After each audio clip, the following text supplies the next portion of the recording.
Corona মহামারীর পর আবার বড় ধাক্কা খেল কক্সবাজারের পর্যটন খাত। এবার কোটা সংস্কার আন্দোলন ও আওয়ামী লীগ সরকারের পতন ঘিরে দেশের অন্যতম এ পর্যটন কেন্দ্রের ব্যাপক আর্থিক ক্ষতি হয়েছে।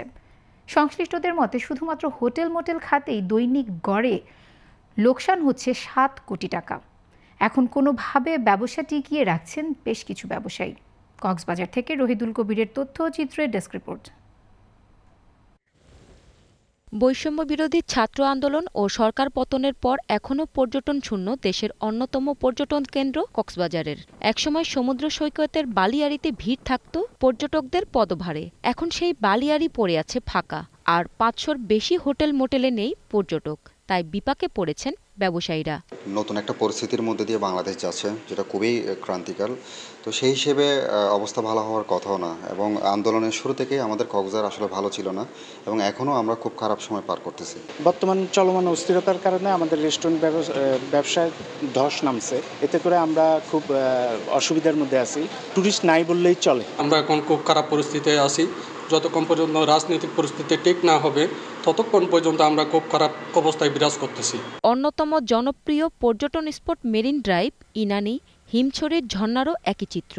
কোথাও নেই পর্যটক। এই কারণে সবচেয়ে বেশি কষ্টের দিন কাটছে ক্ষুদ্র ব্যবসায়ীদের। আমরা ক্ষুদ্র ব্যবসা করি, একেবারে গত 18 তারিখের পর থেকেই অনেকেই দোকান খুলে না, আর যারা দোকান খুলছে খোলা বাঁধা আমাদের লস। একেবারে খুব কষ্টে দিন যাচ্ছে। এখানে কোনো মানুষজন নেই, এই জন্য আমাদের ঘর ভাড়া বা খাওয়ার টাকাও কোনোটাই উঠছে না। এখনও ব্যবসা পরিস্থিতি ঠিক হয়নি। এখন আমাদের যারা টুকটাক খুচরা ব্যবসায়ী আছে এদের অনেক কষ্ট হয়।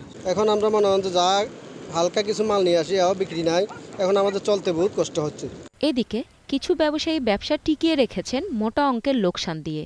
হোটেল মোটেল গেস্ট হাউস মালিক সমিতি বলছে দৈনিক ক্ষতি হচ্ছে ৭ কোটি টাকা। কক্সবাজারে ৫০০ শতাধিক হোটেল মোটেল গেস্ট হাউস কটেজে আমরা দৈনিক লোকসানের একটা পরিসংখ্যান করেছি, যেটা দাঁড়িয়েছে প্রতিদিন ৭ কোটি টাকার মতো।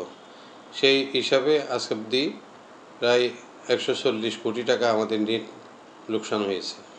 সরকার গঠনের পর আইন শৃঙ্খলা পরিস্থিতি স্বাভাবিক হলে কক্সবাজারের পর্যটন সংকট কেটে যাবে বলে আশা পর্যটন সংশ্লিষ্টদের। Global television news desk.